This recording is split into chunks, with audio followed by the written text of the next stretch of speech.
नमस्कार सर, मेरा नाम राजू है। एक ऐसा सिचुएशन आता है कि घर और फ्लैट लेना ही लेना है, तो वैसे स्थिति में मान लेते हैं कि 50 लाख का कोई फ्लैट है और उसमें से 30 लाख का बचत हो जाए तो कितना मज़ा आ जाएगा।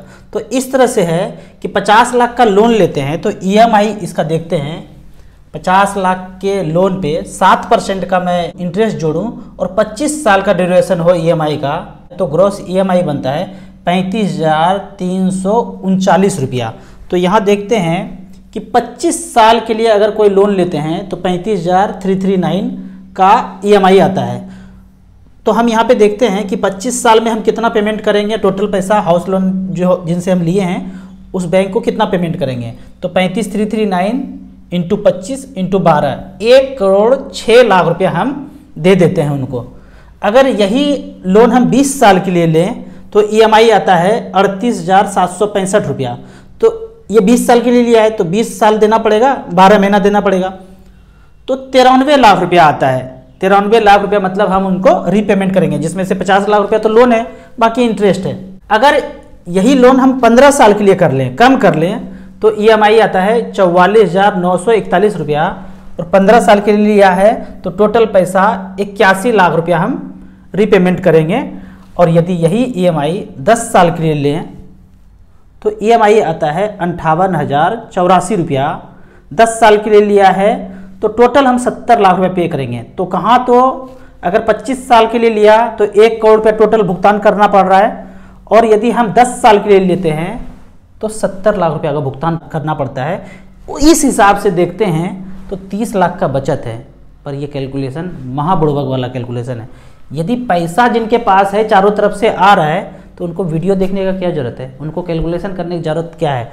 मान लेते हैं किसी का इनकम ही इतना है, 1 लाख रुपया है, उसमें से ही सब कुछ करना है, तो ये कैलकुलेशन तो सिरे से खारिज करते हैं। जिनके पास पैसा है उनके लिए है। हमारा चैनल तो ऐसे लोग देख रहे हैं जिनके पास पैसा नहीं है, दिमाग लगा के बुद्धि लगा के पैसा बनाना चाहते हैं।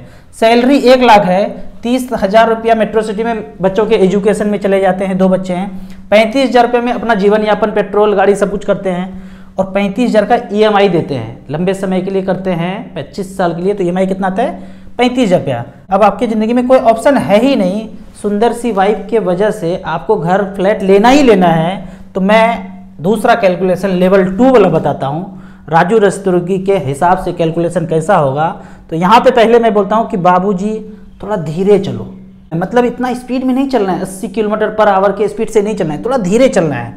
तो जो भी लोग अंग्रेजी मीडियम में पढ़े हैं ना कि 10 साल 15 साल 25 साल कितना लूँ समझ में नहीं आता है, उनको छोड़ दीजिए। हिंदी मीडियम के हिसाब से देखते हैं। हम यहाँ कहते हैं दूरदृष्टि पक्का इरादा, एकदम 25 साल के लिए ही लोन लेना है। 25 साल के लिए लोन लिया, 35,339 ये आया ईएमआई। अब दूसरे व्यक्ति से कंपेयर करते हैं समाज में कि जिन्होंने 10 साल के लिए लिया तो उनको देना है 58,000। डिफरेंस कितना आया 22,715 रुपया। इस डिफरेंस को जब इनकम बढ़ जाए, सैलरी बढ़ जाए 2-3 साल के बाद, 2-3 साल नहीं बढ़ा है कोई बात नहीं, ठंड मारिए, 25 साल के लिए ईएमआई लिए हैं, चलने दीजिए। जब डिफरेंस इतना होता है 22,000, इतना पैसा हो जाए इनकम, तो इस पैसे को एसआईपी कर देंगे 25 साल के लिए 12% के रेट से, 4,31,00,000 रुपये बनता है। आप बोलेंगे क्या क्या क्या, हम बोलेंगे या ऐसे ही होता है। 4,31,00,000 का फिगर खोपड़ी में सोचा नहीं होगा, ब्लूटूथ ऑन हो जाता है। वीडियो देखेंगे ना, खोपड़ी का ब्लूटूथ ऑन हो जाएगा।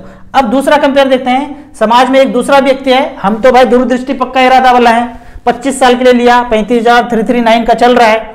अब दूसरा व्यक्ति, बेटा नंबर 2 जो समाज में दूसरा है, मतलब 15 साल के लिए लिया, एकदम जल्दी से काट देंगे ईएमआई।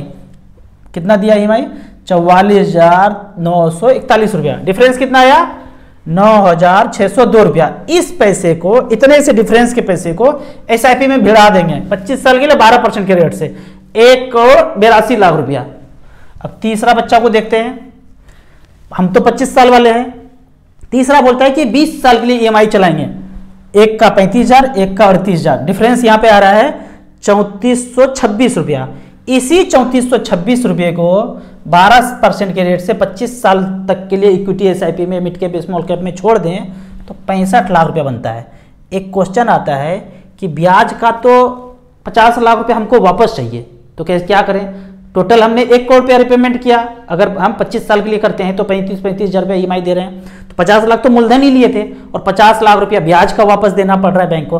तो 50 लाख रुपया वापस करने के लिए कितना का SIP करूं? मात्र 2650 रुपये का SIP भिड़ा दीजिए, तो 50 लाख रुपया ब्याज का पैसा वापस आ जाएगा। अच्छा, 50 लाख रुपया फ्लैट वाला भी वापस चाहिए तो एक और SIP कर लीजिए 2650 का, फ्लैट भी फ्री में हो गया। अगर मेरी वाइफ बोलती थी घर खरीदना है, घर खरीदना है, घर खरीदना है, थोड़ा धीरे धीरे बोलती थी, अगर तेज बोलती ना तो मैं भी इसी तरह से एक फ्लैट ले लेता और 2 SIP छोटा छोटा भिड़ा देता, तो फ्लैट हमको फ्री में हो जाता। तो दुनिया में जिसको जो करना है करने दीजिए।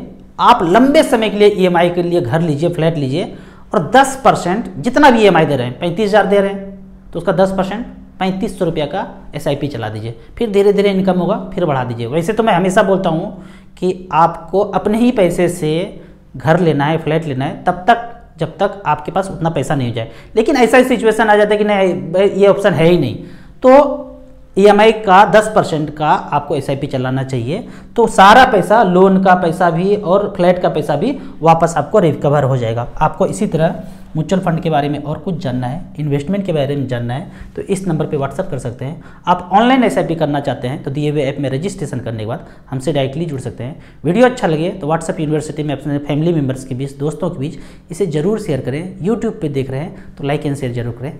Thank you so much.